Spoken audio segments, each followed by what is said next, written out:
You are listening to the Central Indiana Sports Report podcast number 303.1, the Central Indiana Scoreboard Show, our daily audio sports section made just for Central Indiana sports fans.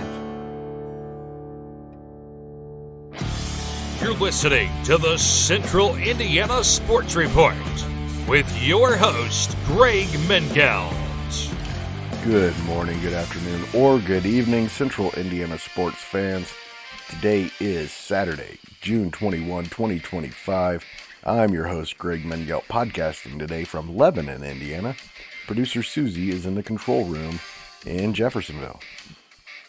Coming up, the Pacers are on the verge. The Fever were without their coach again.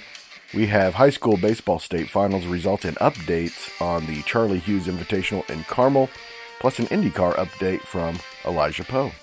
But first, I'm going to ask you to please go to our YouTube page and subscribe. You might regret it, but I'm guessing that you won't.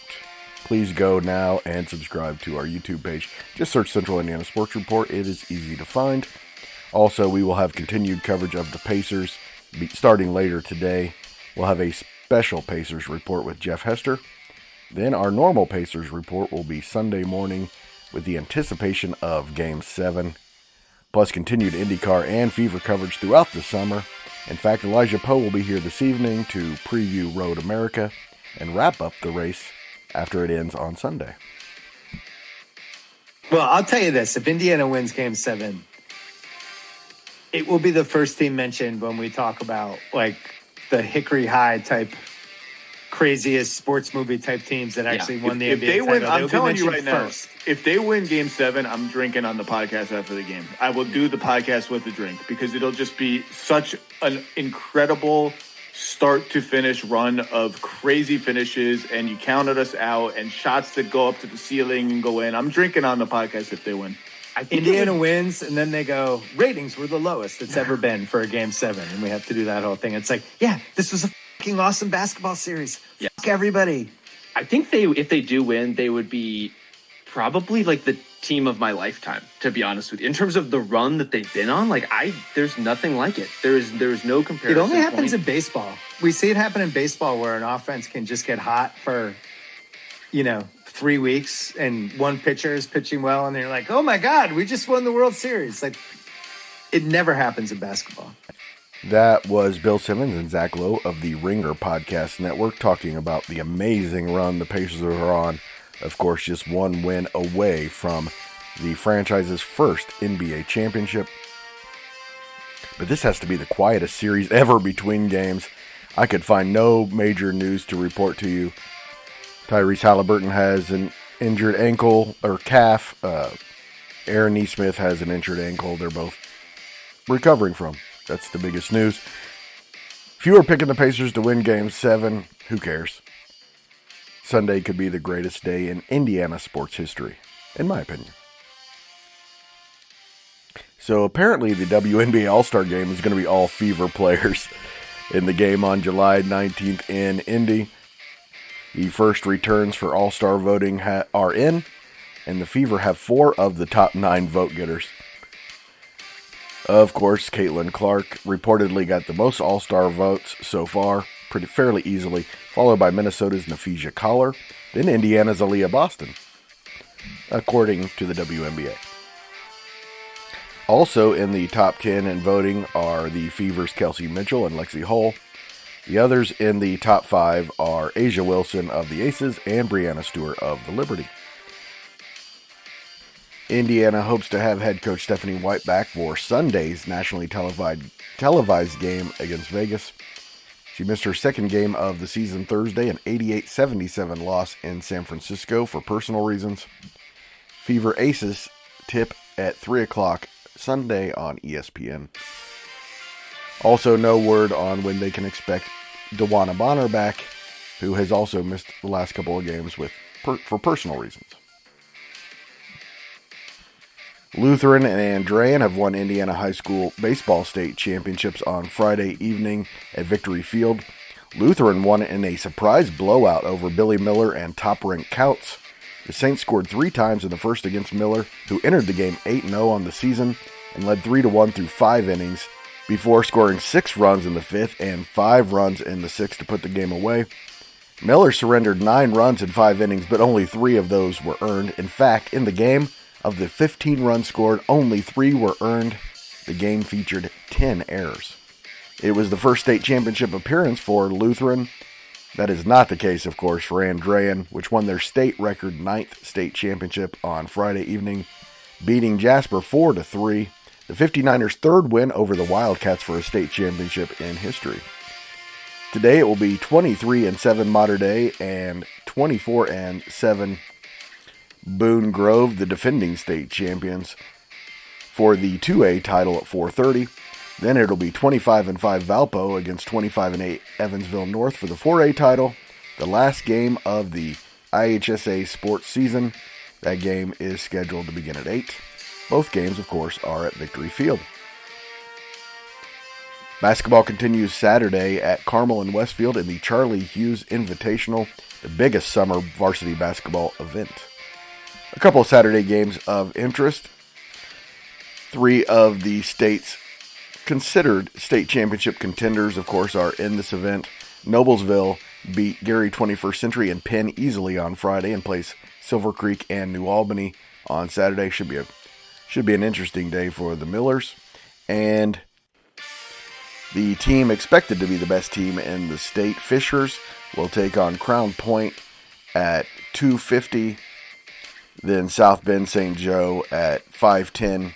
Both those teams looked really good on Friday, so those should be a couple of interesting games as well. Both of those are being played in Carmel's main gym. Also, Luke Ertl and the Mount Vernon Marauders face Plainfield, which also looked really good on Friday, and Terre Haute North. Ertl sat out of most of Friday's games with what seemed to be wouldn't say injury, an ouchie. Also, Oak Hill goes up against Northridge and Pike. Expecting to be a really good Oak Hill year coming up.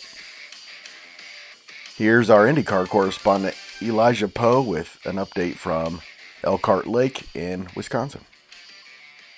My name is Elijah Poe, and this week, the NTT IndyCar Series is at a staple that has Road America. The Plymouth, Wisconsin road course is just over 4 miles long and provides some of the best racing fans see all year with its sweeping corners and braking zones. Andretti's Kyle Kirkwood topped the charts in practice, followed by RLL's Devlin DeFrancesco and Will Power in third. Kirkwood is just a handful of days removed from picking up his 3rd win of the 2025 season and his first oval win of his career in St. Louis. The Andretti driver is currently challenging Alex Palou for the championship, who was 9th in today's first practice, but Palou was leading for the majority of the first session. The race at Road America will go green at 1:30 p.m. Eastern on Sunday. Thanks, Elijah. That's something we're going to start adding to the Scoreboard show. By the way, we're changing the name and the format soon. We're looking to really have a podcast that's a hub for everybody can come to in the morning to get their update and find out what else we're doing throughout the day. Our second season of the Central Indiana Sports Report officially begins August 1st. Practice 2 is Saturday morning at 11 with qualifying at 2:30 in Elkhart Lake, Wisconsin. To some national headlines, in the National League Central, the Cardinals won their series opener against the Reds in St. Louis 6-1. Seattle beat the Cubs 9-4, and the Pirates lost to the Rangers 6-2. So defending division champion Milwaukee made up a game on all 4 teams with a 17-6 win over the Twins, behind rookie Jacob Mizorowski's 6 hitless innings. In the East, the Phillies took the division lead with a 10-2 drubbing of the Mets. Also around the majors, the Orioles beat the Yankees 5-3. The Rays topped the Tigers 14-8. The White Sox got past the Blue Jays 7-1.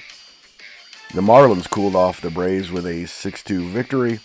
The Diamondbacks topped the Rockies 14-8. It was the Astros. Man, they are on fire. They beat the Angels 3-2 in 10 innings. The Royals beat the Padres 6-5, making John Robertson very happy. The A's got past Cleveland 5-1. The Dodgers beat the Nationals 6-5, and the Red Sox won in San Francisco 7-5. The best of 3 series for the College World Series Championship begins Saturday with Game 1 in Omaha. It's 56-11 and 13th ranked Coastal Carolina against 6th ranked and 46-15 LSU. in the best of 3 Saturday, Sunday, and possibly Monday. Jason Thomas, Scotty Scheffler, and Tyler Fleetwood are tied atop the leaderboard after 2 rounds at River Highlands in Cromwell, Connecticut, the PGA's New England crown jewel. Jason Day is just a shot behind at the midway point heading into Saturday's 3rd round. NASCAR is in Pocono this weekend. Qualifying is Saturday at 1:45. The race is at 2 Sunday on Prime Video.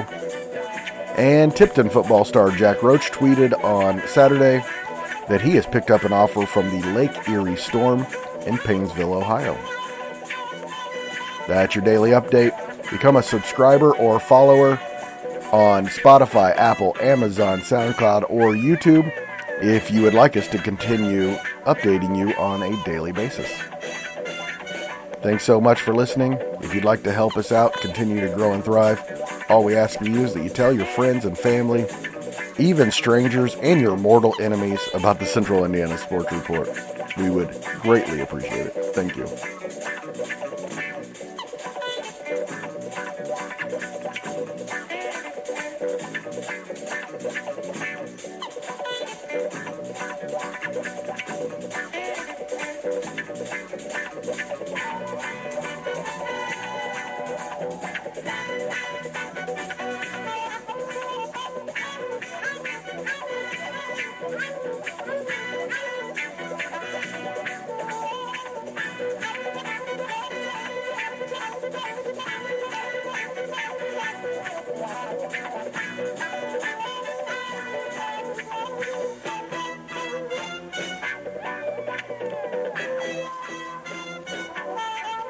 The Central Indiana Sports Report is a product of ITG Media, and I love Susie. And go, you Pacers, go.